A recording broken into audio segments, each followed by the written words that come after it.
Bonjour à tous et à toutes, c'est Julie et on se retrouve aujourd'hui sous un beau soleil où j'ai la chance de pouvoir filmer à l'extérieur pour pouvoir parler de cette nouvelle pleine lune qui va avoir lieu le 17 octobre dans le signe du Bélier. Et c'est une pleine lune qui va promettre d'être assez intense au niveau émotionnel et au niveau relationnel. On va pouvoir développer un petit peu ces points-là pendant cette vidéo. Avant de commencer, j'ai la joie de célébrer avec vous le fait que ma chaîne a passé les 1000 abonnés, ce qui franchit une barre importante pour moi, pour la chaîne. Et je tenais à vous remercier de votre fidélité, vous remercier de la confiance que vous me témoignez. Et je vous remercie de toutes vos participations dans les commentaires, de partager cette chaîne et de partager les messages qui vous sont utiles. Et voilà, c'est avec joie que je continue avec vous à partager ces interprétations du climat astrologique qui nous permet de mettre du sens sur ce que nous vivons et de pouvoir agir en conscience avec ce qui nous est proposé pour pouvoir se mettre dans la posture de co-créateur, de co-créatrice de cette nouvelle réalité qui est en train d'émerger et à laquelle on peut participer chacune à notre mesure dans les espaces où on peut agir, où il n'y a que nous qui pouvons agir à notre manière. Alors merci de me permettre moi de pouvoir agir dans cet espace-là je nous souhaite encore un très long chemin et un très joyeux chemin ensemble. Et pour commencer aujourd'hui, nous allons pouvoir parler donc de cette pleine lune qui va avoir lieu, comme je le disais, le 17 octobre et qui se place 5 jours seulement après le dernier passage direct de Pluton dans le signe du Capricorne. Pluton qui est repassé direct donc le 12 octobre et qu'il est pour la dernière fois donc au degré anorétique du Capricorne. Donc le 29e degré d'un signe qu'on appelle le degré anorétique et qui est ce degré où on a une intensité toute particulière de ce signe, quelle que soit la planète qui s'y trouve, qui va s'exprimer de manière intense par rapport à l'énergie et aux archétypes de ce signe-là. D'autant plus lorsqu'il s'agit d'une planète lente, puisqu'il s'agit d'un voyage plus long, plus intense, plus profond que fait une planète lente au travers d'un signe. Et là, on le sait, on en a suffisamment parlé, Pluton est en train de faire son dernier passage. Il va ressortir le 19 novembre pour la dernière fois de ce qu'on le verra de notre vivant dans le signe du Capricorne pour pouvoir ensuite entrer dans le signe du Verseau, dans lequel il va rester pour 20 ans.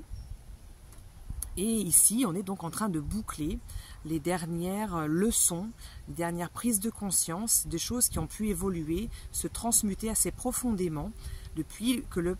Pluton était entré dans le signe du Capricorne en 2008. Donc si vous pouvez vous placer dans une perspective de là où vous en étiez en 2008 et là où vous en êtes aujourd'hui, peut-être qu'il y a des choses qui ont pu bouger, notamment dans la sphère professionnelle, dans la sphère de la réalisation sociale, la posture sociale et dans la sphère de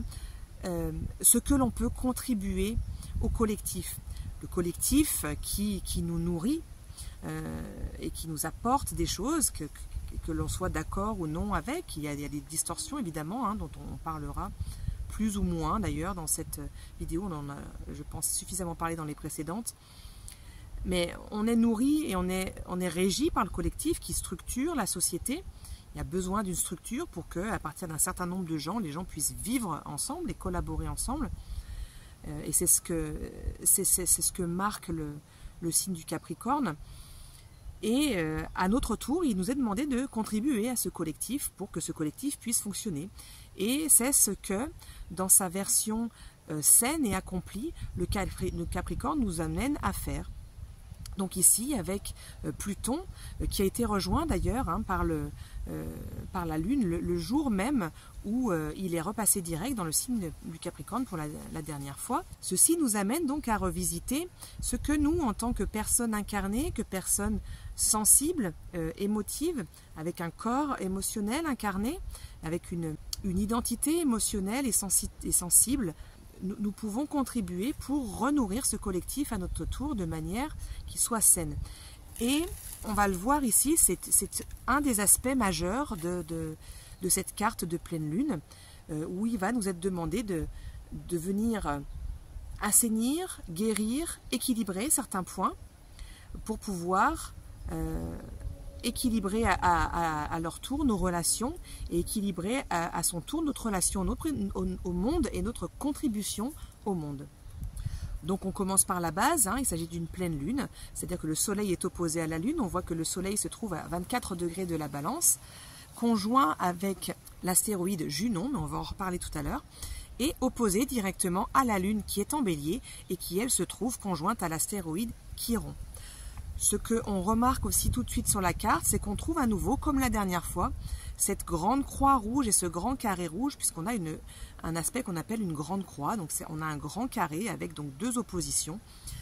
qui sont fortement marquées ici. On retrouve comme protagoniste dans ce grand carré donc le soleil et la lune, comme on vient d'en parler. On retrouve également Pluton et Mars qui sont diamétralement opposés dans le signe du Capricorne et du Cancer, et qui forment des carrés au soleil et à la lune. Donc on se retrouve ici dans une grande croix qu'on appelle cardinale, puisque elle va relier ensemble les 4 signes cardinaux que sont le bélier, le cancer, la balance et le capricorne, et qui viennent ici nous parler de où est-ce qu'on pose notre action. Ce sont des signes d'action, ce sont des signes d'initiative, les signes cardinaux qui impulsent une action. Et ici, c'est comme si on avait une direction possible de notre action dans 4 directions différentes. Alors l'idée c'est de ne pas être tiraillé, mais au contraire de pouvoir voir comment on peut concilier et peut-être hiérarchiser, donner un ordre de priorité à ces actions pour qu'elles viennent se nourrir les unes les autres et amener un tout cohérent. Alors on va pouvoir décrypter un petit peu ça dans un premier temps, puis dans un second temps, on va parler à nouveau d'un grand trigone que l'on trouve, un grand trigone d'eau, ce qui fait qu'on va avoir ici une pleine lune. Vous pouvez peut-être déjà le sentir depuis quelques jours, qui est particulièrement émotive. Vous pouvez avoir des émotions très fortes, très intenses, qui remontent à la surface. Et on va pouvoir en parler. Un grand triangle, donc un grand trigone, on retrouve Mars à nouveau, Vénus et puis Neptune, dans les 3 signes d'eau que sont le Cancer, le Scorpion et les Poissons. Ça, on en parlera dans un second temps, mais vous allez voir que tout est interrelié et vient nous apporter vraiment une direction pour diriger nos actions de sorte qu'elles soient empreintes de guérison, de réflexion, d'introspection, pour pouvoir apporter quelque chose d'équilibré dans divers pans de notre vie. Mais ça, on va en parler dans la vidéo. Alors on va le voir dans cette vidéo, on trouve ici une grande marque d'énergie relationnelle qui est à nouveau présente dans la carte du ciel et qui nous indique donc que c'est par le biais de la relation que l'on va pouvoir guérir certains pans de notre vie, que certaines guérisons vont pouvoir venir à nous, certaines prises de conscience pour pouvoir apporter de la réalisation sur notre chemin évolutif, sur notre progression évolutive, on pourrait dire. Et vous avez certainement remarqué, c'est une thématique dont je parle assez régulièrement dans les vidéos, la thématique relationnelle, ainsi que la thématique émotionnelle. Et c'est pas pour rien, en astrologie évolutive, on insiste beaucoup sur le fait que c'est par la relation que l'on fait l'expérience que l'on a besoin de faire, les expériences que l'on a besoin de faire dans notre vie pour mettre en place et pour réellement faire l'expérience et donc ancrer, réaliser nos pas évolutifs. C'est-à-dire que, contrairement à ce qu'on pourrait croire, c'est pas toujours sur le chemin de l'ermite qu'on va pouvoir réellement évoluer spirituellement parlant. Il y a besoin de ces temps de retrait, notamment cette thématique de retrait est présente dans la carte et on va en parler, mais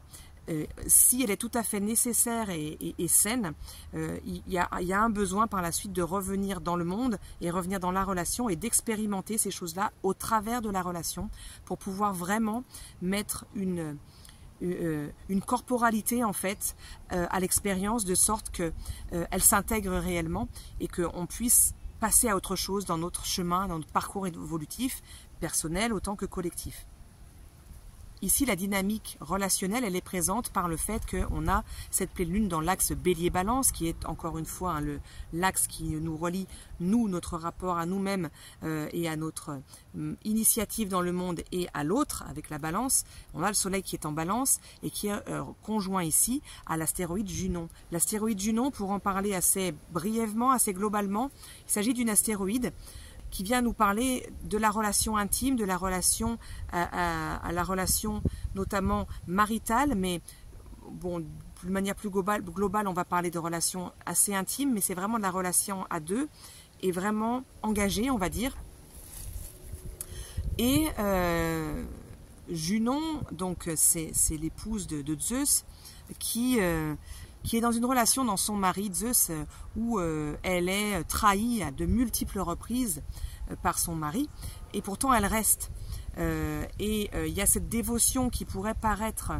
complètement dépassée, complètement déplacée, où on pourrait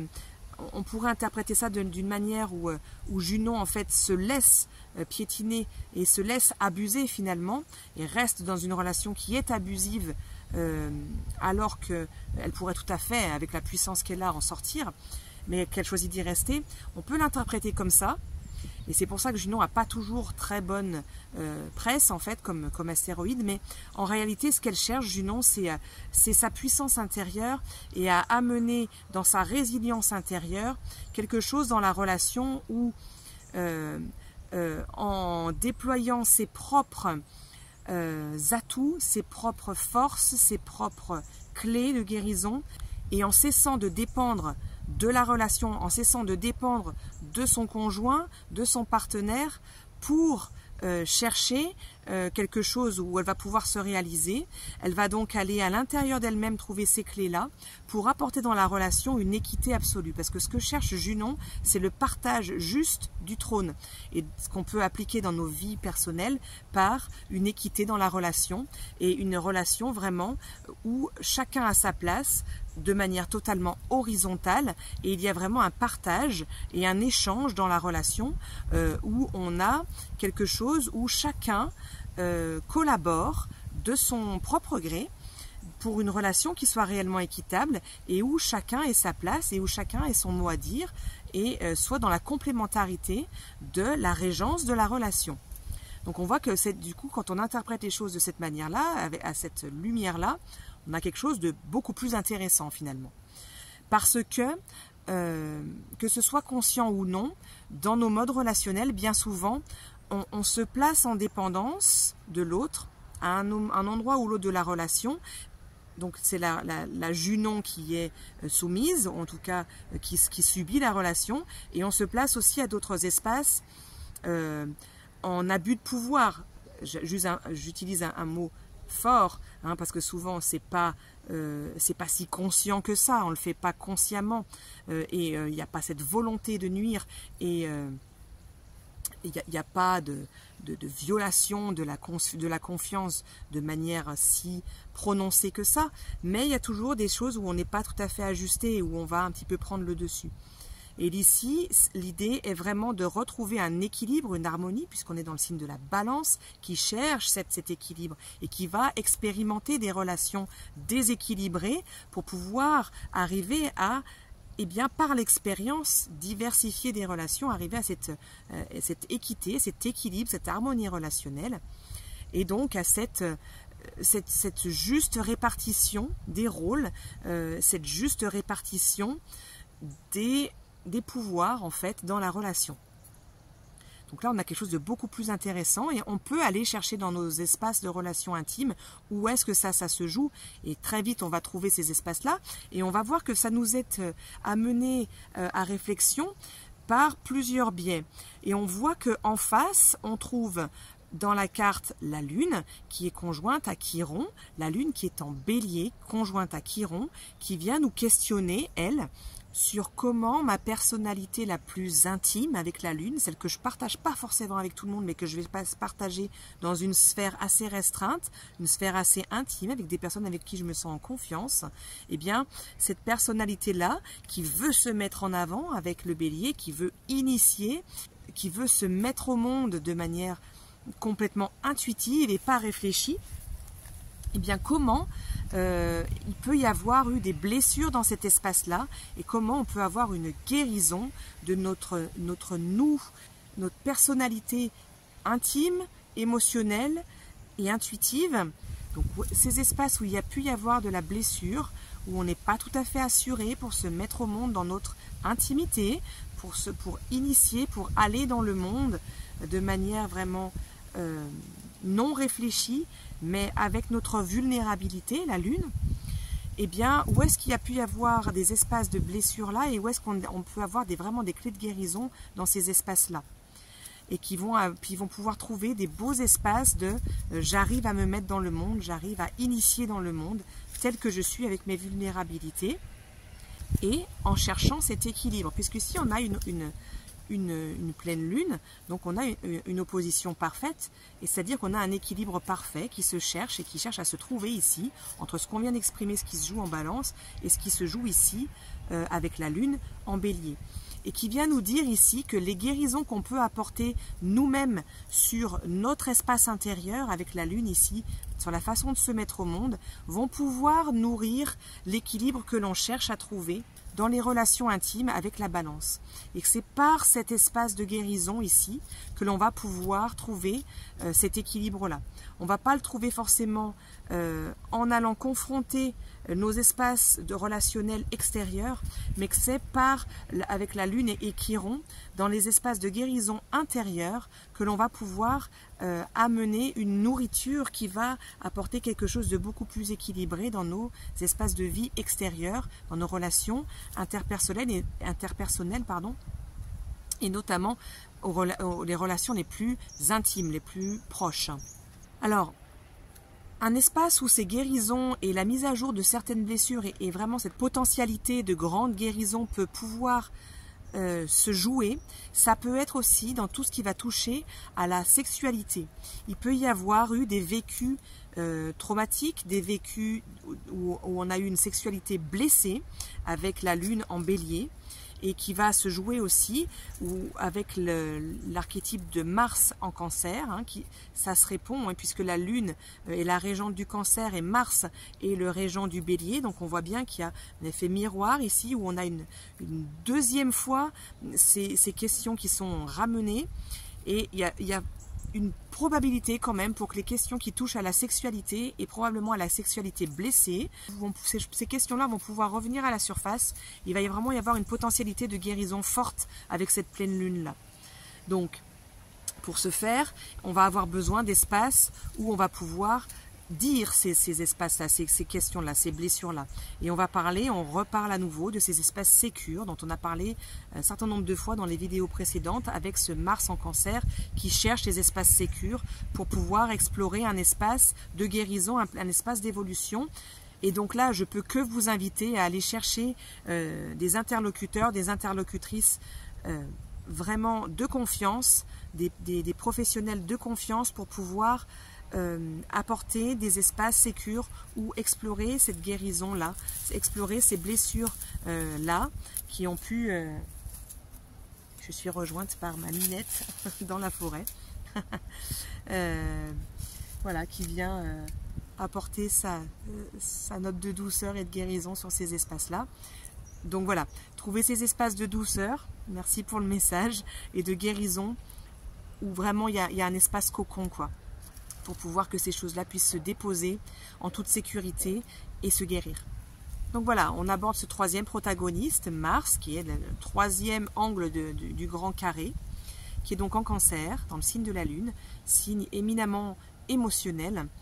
Et ici, Mars, on l'a déjà évoqué plusieurs fois, vient chercher ces espaces sécures et vient explorer comment il peut exprimer sa vulnérabilité, son émotivité. Et pourquoi il le fait ici? Parce que Mars, il ne faut pas oublier que c'est l'acteur de notre âme, des buts évolutifs de notre âme. Il vient mettre en œuvre des pas concrets, incarnés, pour réaliser les buts évolutifs de notre âme, qui est, je vous le rappelle, symbolisé dans la carte du ciel par la planète Pluton. Alors il se trouve que là, Mars se trouve de surcroît en opposition à Pluton qui est en Capricorne. Donc on a vraiment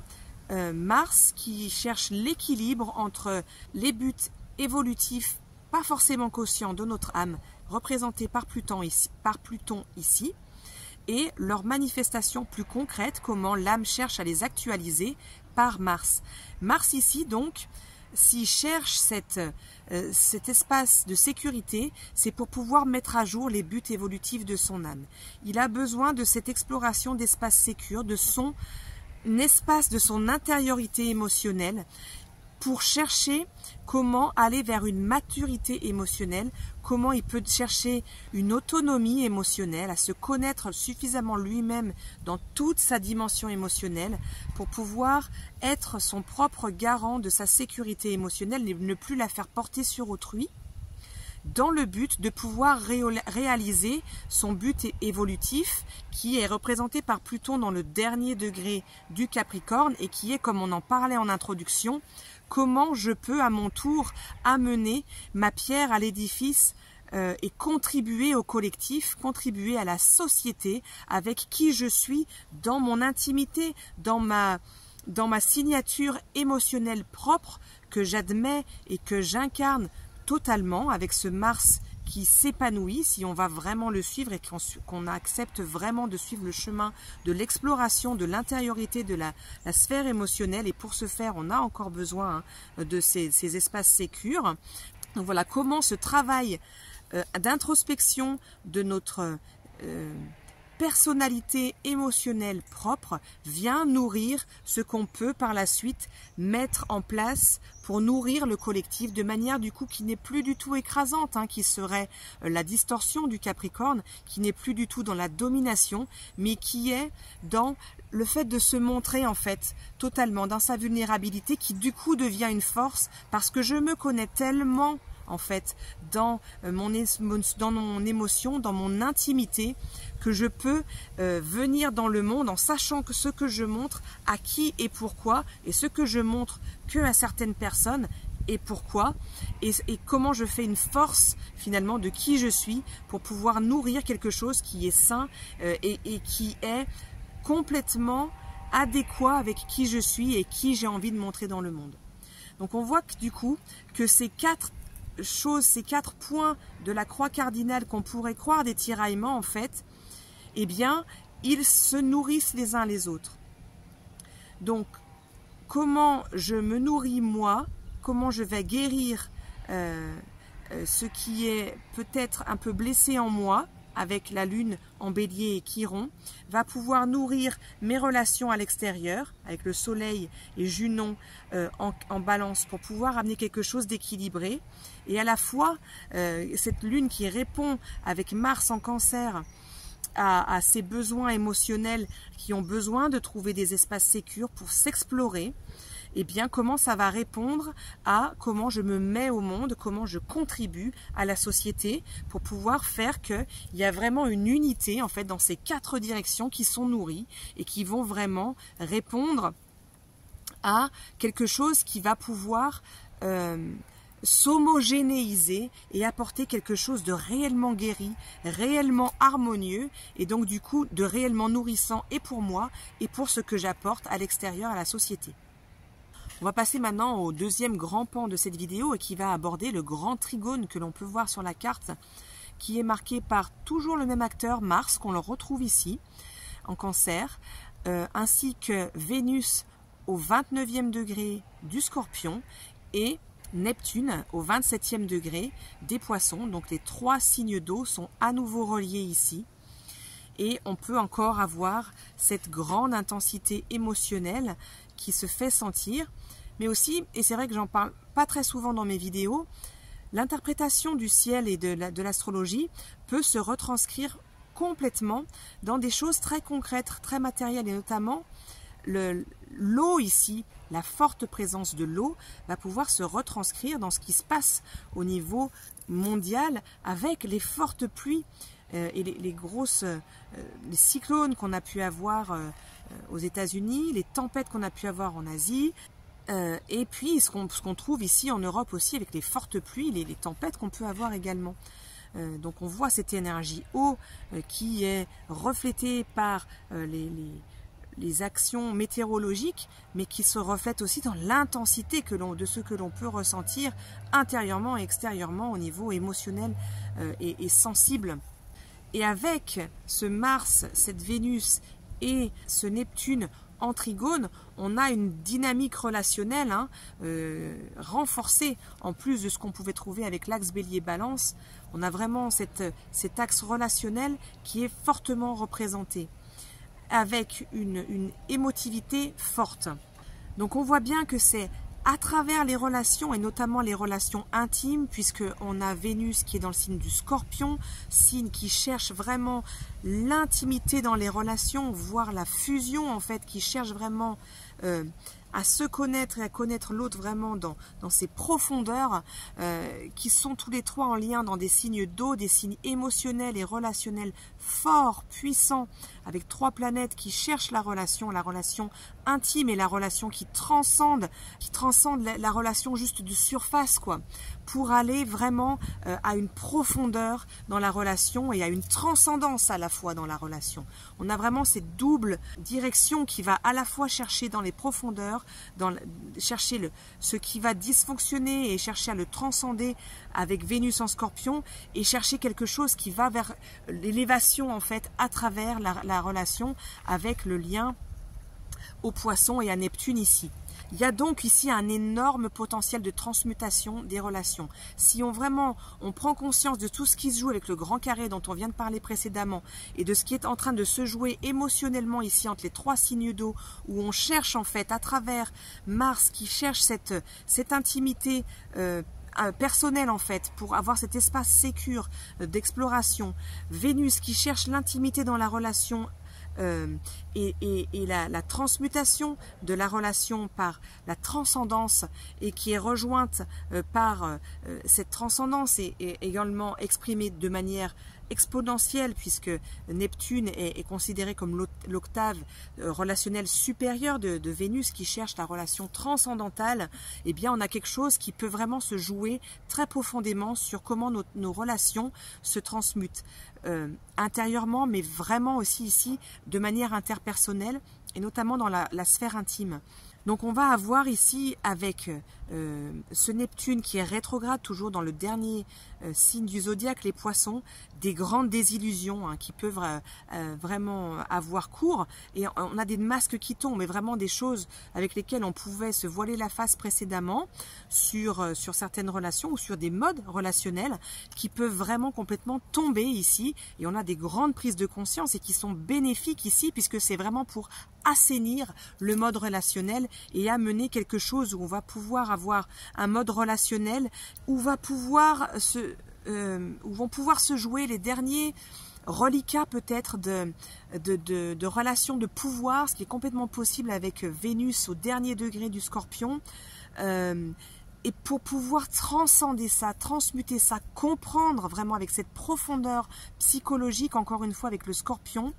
pour pouvoir le transmuter et aller vers quelque chose qui se transcende et avoir une unité dans la relation qui va se jouer dans une espèce d'union qui va chercher quelque chose de beaucoup plus profond, de beaucoup plus transcendantal en fait, que simplement s'unir pour s'unir, quoi. Et il y a quelque chose qui va chercher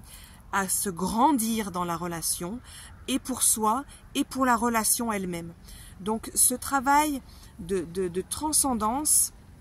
et qui va pouvoir aller chercher assez profond dans des dimensions de la relation qui a pu être pas forcément toujours très harmonieuse, va pouvoir se mettre à jour ici en fait. On va pouvoir être en face de ça, va pouvoir grâce à Mars aussi peut-être se dire dans un espace sécure, en tout cas il faut chercher ça pour pouvoir arriver à cette transcendance. Et je dis qu'il faut chercher ça parce que autant avec Vénus au dernier degré du Scorpion et Mars qui est dans le signe du Cancer, il peut y avoir quelque chose qui est très à vif en fait dans ce qui va se jouer émotionnellement, ce qui va se mettre à jour émotionnellement, et il peut y avoir vraiment des dynamiques relationnelles et émotionnelles ancrées très profondément, et où on vient appuyer sur des boutons qui sont extrêmement sensibles dans la relation, où l'autre vient appuyer sur nos boutons et nous, on vient appuyer sur ceux de l'autre. Et ça va vraiment se jouer sur des choses qui sont vraiment à vif et qui sont encore vraiment pas guéries. Donc, il peut y avoir vraiment une intensité où on peut répondre de manière explosive. Et il va falloir faire très attention à ça, à pouvoir trouver les espaces où prendre conscience de soi à soi, de ce qui est vivant pour nous émotionnellement ici et maintenant. Le vivre de soi à soi pour ne pas exploser au visage du partenaire et ne pas exploser la relation. Et ce faisant, pouvoir amener quelque chose de guéri dans la relation pour pouvoir parler de ce qui se joue pour nous et à travers la relation pour pouvoir amener un espace vraiment de guérison et de transcendance à deux et pour nous, pour les deux. Voilà donc un espace qui peut paraître un peu miné au départ et qui certainement a des enjeux très puissants et très intenses, mais qui a un potentiel de guérison vraiment extrême ici. Et je vous souhaite de pouvoir faire ce chemin pour vous et dans vos relations, qui va pouvoir amener par la suite un potentiel d'action guérie dans le monde qui est vraiment peut-être encore inexploré et qui va pouvoir amener des guérisons dans le collectif dont nous avons tous et toutes besoin.